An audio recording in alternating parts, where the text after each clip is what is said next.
Good morning, student. First, we will discuss about states of object. There can be two states of an object, whether it is at rest or it is in motion. So, what do you mean by rest? When object does not change its position with respect to time, is said to be at rest. जब भी कोई एक object time के साथ अपनी position change नहीं करता तो हम उसे क्या कहेंगे? Rest. For example trees, buildings etcetera, ये कहीं जाते नहीं है घूमने इधर से उधर, कहीं भी ये डिस्प्लेस नहीं होते हैं. इट मीन्स ये हमेशा किस पे होते हैं? Rest. Next one is motion. When an object changes its position with respect to time is said to be in motion. और जब एक ऑब्जेक्ट टाइम के साथ अपनी पोजीशन चेंज कर लेता है तो हम उसे क्या कहते हैं कि वो किसमें है? मोशन में. For example human, birds etcetera, ये टाइम के साथ साथ अपनी पोजीशन क्या करते रहते हैं? चेंज करते रहते हैं. अब हम अपना फर्स्ट टॉपिक पढ़ेंगे, वो है फोर्स.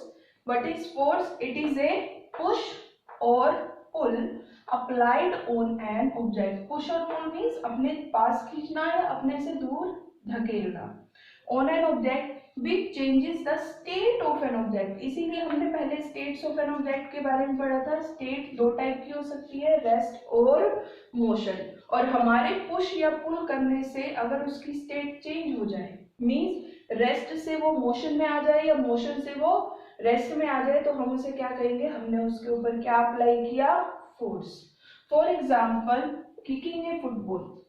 एक फुटबॉल को किक किया आपने, वो आराम से एक जगह पर एक फिक्स पोजीशन पर थी. आपने जैसे ही फोर्स लगाया तो वो फुटबॉल एक पोजीशन से दूसरी पोजीशन पर शिफ्ट हो गई.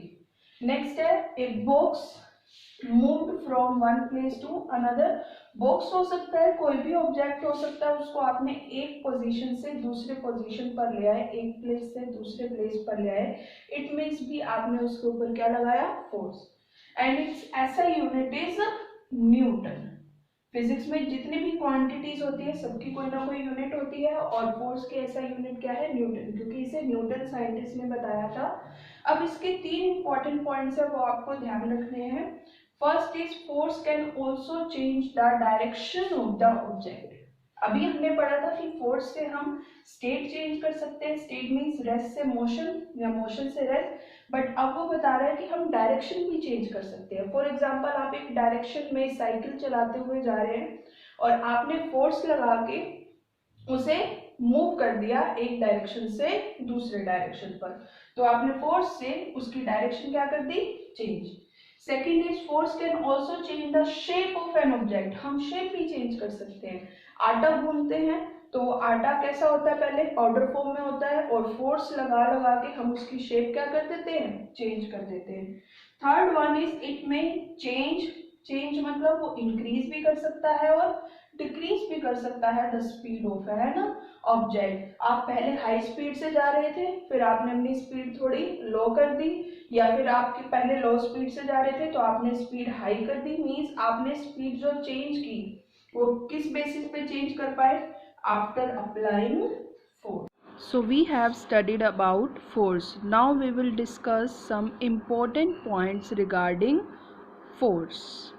First point is an interaction of one object with another results in a force between the two objects. For example, आप एक कार के पीछे जाके खड़े हो जाते हैं तो क्या वो कार मूव कर जाएगी? नहीं. जब तक आप उस कार पे कोई पुश नहीं लगाएंगे तो हो सकता है वो कार मूव ना करे. तो जब तक दो ऑब्जेक्ट्स के बीच में कोई इंटरेक्शन नहीं होता है, आप किसी को पुश या पुल नहीं करते हो, तो तब तक हम नहीं बोलेंगे कि वहां पर कोई फोर्स अप्लाई हुआ है. बट कार तो पॉसिबल नहीं है पुश कर पाना. Second example is a man pull a cow. अगर एक गाय को आप अपनी तरफ पुश करने की या पुल करने की कोशिश करते हैं तो वो पॉसिबल है, लेकिन उस केस में भी एक मैन और एक काउ के बीच में क्या हुआ है? एक इंटरेक्शन. तभी हम बोल सकते हैं कि वहां पर क्या अप्लाई हुआ है? एक फोर्स अप्लाई हुआ है. Second point is forces applied on the object in the same direction add to one another.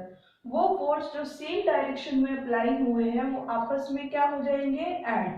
For example ये एक बॉक्स है और इस बॉक्स पे ए ऑब्जेक्ट भी और बी ऑब्जेक्ट भी, दो ऑब्जेक्ट है या दो पर्सन मान लीजिए, वो इसी डायरेक्शन में फोर्स लगा रहे हैं। बहुत हैवी बॉक्स है, इसे मूव करने की क्या कर रहे हैं, कोशिश।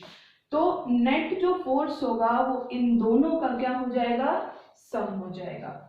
Third point is forces applied on the object in different direction subtract to one another. अगर फोर्सेस, हम यही सेम केस लेते हैं, बॉक्स है बट अब इस केस में ए पर्सन इस डायरेक्शन में फोर्स लगा रहा है और बी वाला पर्सन इस डायरेक्शन में, दोनों एक दूसरे से डिफरेंट डायरेक्शन में, अपोजिट डायरेक्शन में एक दूसरे पर फोर्स लगा रहे हैं। तो इस केस में जो नेट फोर्स होगा वो सब्ट्रैक्ट हो जाएगा, यानी क्या हो जाएगा, F A minus F B और F B minus F A. तो ये दोनों का क्या मतलब है, अगर हम राइट कर रहे हैं F A minus F B तो इसका मतलब है कि एफ ए एफ बी से क्या है, बड़ा है। और अगर हम राइट कर रहे हैं F B minus F A तो इसका मतलब है एफ बी जो है वो एफ ए से बड़ा है। तो ये सब आपको मेंशन होगा कि कौन सा फोर्स बड़ा है, या आप इसको एक और तरीके से भी याद कर सकते हो, जिस डायरेक्शन में ऑब्जेक्ट मूव कर जाता है, इन विच डायरेक्शन ऑब्जेक्ट्स मूव, तो वो वैल्यू, वो डायरेक्शन क्या आएगी, पॉजिटिव। जैसे ए और बी एक दूसरे के अपोजिट डायरेक्शन में फोर्स लगा रहे हैं, बट बॉक्स यहां से यहां आ गया डिस्प्लेस होके, मींस ए ने ज्यादा फोर्स लगाया होगा और बी ने क्या लगाया, थोड़ा कम लगाया होगा। तो जिस वजह से जिस डायरेक्शन में ऑब्जेक्ट मूव कर गया, किसकी डायरेक्शन में मूव कर गया, ए की डायरेक्शन में। ए इसको यहां से यहां ले जाना चाह रहा था, तभी ए क्या आया यहाँ पर, पॉजिटिव। तो दोनों सेम ही बात है, ए बड़ा है बी से या ए ज्यादा है बी से, तभी वो उस डायरेक्शन में उसको ले जा पाएगा। तो F A minus F B आएगा, और F B minus F A कब आएगा, जब एफ बी बड़ा हो, यानी अब ऑब्जेक्ट किसकी डायरेक्शन में मूव हुआ होगा, बी की डायरेक्शन में, इन विच डायरेक्शन इट मूव्स। अब ये बॉक्स है, ए इधर फोर्स लगा रहा था और बी इस डायरेक्शन में, बट बॉक्स मूव होके यहां से यहां आ गया, किसकी डायरेक्शन में डिस्प्लेस हो गया, वो देखिए बी की डायरेक्शन में, तो इसीलिए बी क्या आ गया, पॉजिटिव। तो दोनों में से कोई, ये न्यूमेरिकल प्रैक्टिस करेंगे तो हमें अपने आप समझ में आ जाएगा। Third point is, fourth point is, if the two forces acting on it in opposite directions are equal then the resultant net force will be zero। ये कोई नया पॉइंट नहीं है, यही पॉइंट है, बस यहाँ पर ये बात कर रहा है कि ये जो दो अपोजिट में फोर्स लग रहे थे, अभी हम क्या बोल रहे थे कि एक बड़ा होगा और दूसरा क्या होगा, छोटा होगा।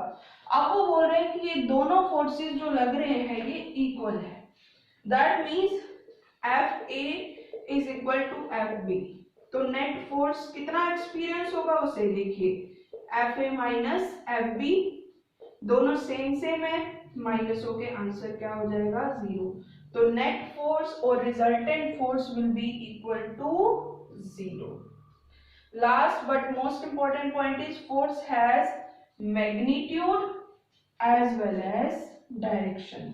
देखिए इसमें मैग्नीट्यूड भी है, मैग्नीट्यूड मतलब कोई ना कोई वैल्यू भी होगी फोर्स की, कुछ वैल्यू होगी तभी वो फोर्स, कभी ऑब्जेक्ट मूव कर पाएगा। सपोज एक पर्सन कार को पुश करता है, वो मूव नहीं करती, दो पर्सन मूव करते हैं तो भी शायद मूव नहीं करती, तीन पर्सन मूव करते हैं तो शायद वो मूव करना स्टार्ट हो जाती है। तो ये क्यों हुआ, क्योंकि उन तीनों के फोर्स को हम क्या कर देंगे, ऐड, जितने ऑब्जेक्ट उसमें फोर्स लगा रहे हैं वो सब ऐड होते जाएंगे, मींस फोर्स की वैल्यू क्या होती जाएगी, इंक्रीज होती जाएगी। तो इसकी वैल्यू भी होती है और एज वेल एज डायरेक्शन, एक डायरेक्शन भी होती है। अब आप सेम डायरेक्शन में फोर्स लगा रहे हैं देखिए तो वो ऐड होता जाएगा, बट अगर आप अपोजिट डायरेक्शन कर दोगे तो वो क्या हो जाएगा, माइनस। तो आपके फोर्स की वैल्यू क्या होती जाएगी, धीरे धीरे कम होती जाएगी। तो ये कुछ इंपॉर्टेंट पॉइंट्स थे, ये आपको लर्न करने हैं। Okay students, that is enough for today.